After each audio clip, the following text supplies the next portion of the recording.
আসসালামু আলাইকুম।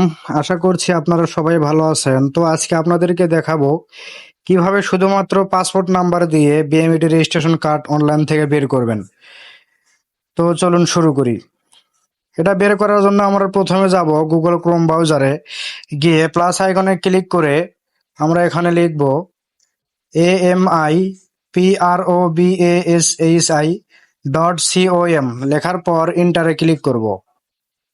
তো আমরা দেখতে পাচ্ছি এখানে কয়েকটা অপশন আছে। প্রথমটা হচ্ছে বিএমইটি রেজিস্ট্রেশন কার্ড, দ্বিতীয়টা হচ্ছে বিএমইটি স্মার্ট কার্ড, আর তৃতীয়টা হচ্ছে ভেরিফাই স্মার্ট কার্ড।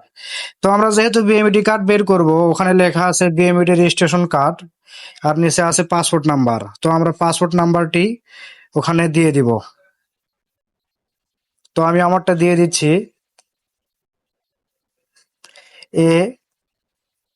A17805112। দেওয়ার পর নিচের ক্যাপচারটা আমরা ওখানে দিয়ে দেব। দেওয়ার পর লেখা আছে সার্চ বিএমইটি রেজিস্ট্রেশন কার্ড, ওখানে ক্লিক করব। তো দেখুন খুব সহজে মাত্র 1 সেকেন্ডে কিভাবে বিএমইটি রেজিস্ট্রেশন কার্ডটা বের হয়ে গেল।